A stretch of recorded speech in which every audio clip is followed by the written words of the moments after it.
প্রার্থনা বিষয়ে যিশুর শিক্ষা ও প্রভুর প্রার্থনা পিতার সাথে যুক্ত থাকার জন্য যিশু সবসময়ই প্রার্থনা করতেন।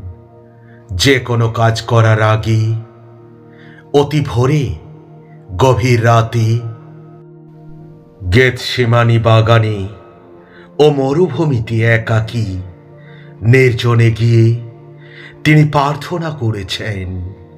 প্রার্থনার মাধ্যমে তিনি পিতার কাছে শক্তি চাইতেন।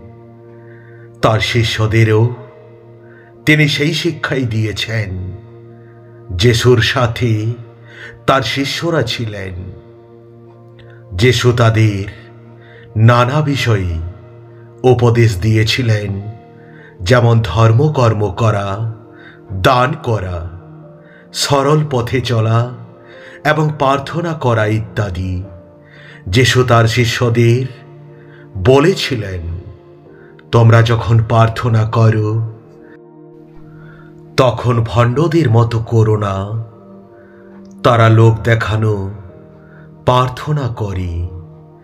এই জন্য তারা রাস্তার মোড়ে বা প্রকাশ্য স্থানে দাঁড়িয়ে প্রার্থনা করতে পছন্দ করে।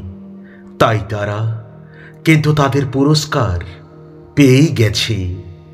তুমি যখন প্রার্থনা করো, নিজের ঘরের দরজা বন্ধ করে প্রার্থনা করো এবং পিতাকে ডাকো, যিনি গোপনে থাকেন। তিনি সব কিছু দেখতে পান এবং পুরস্কৃত করেন।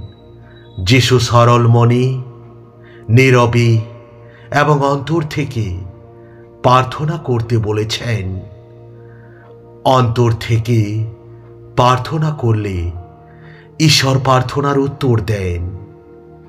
এক সময় শিষ্যেরা যিশুকে বললেন, গুরু, আমাদের শিখিয়ে দিন কিভাবে প্রার্থনা করতে হয়। তখন প্রভু যিশু তার শিষ্যদের একটি প্রার্থনা শিখিয়েছিলেন। এই প্রার্থনাটিকে প্রভুর প্রার্থনা বলা হয়। তাই প্রিয় খ্রিস্ট বিশ্বাসী ভাই ও বোনেরা, আসুন আমরা প্রভুর শেখানো সেই প্রার্থনাটি একসঙ্গে করি। তবেই প্রভু আমাদের ডাকে সাড়া দেবেন। হে আমাদের স্বর্গস্থ পিতা, তোমার নাম পূজিত হোক, তোমার রাজ্য প্রতিষ্ঠিত হোক, তোমার ইচ্ছা যেমন স্বর্গে তেমনি মর্তেও পূর্ণ হোক। আমাদের দৈনিক অন্ন অদ্য আমাদিগকে দাও। আমরা যেমন অপরাধীকে ক্ষমা করি, তেমনি তুমিও আমাদের অপরাধ ক্ষমা করো প্রভু। আমাদিগকে প্রলোভনে পড়তে দিও না, কিন্তু অনর্থ হইতে রক্ষা করো। আমিন।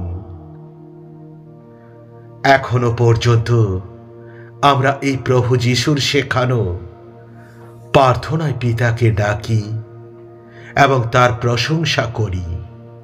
তার ইচ্ছা ও রাজ্য পূর্ণ হবার প্রার্থনা করি।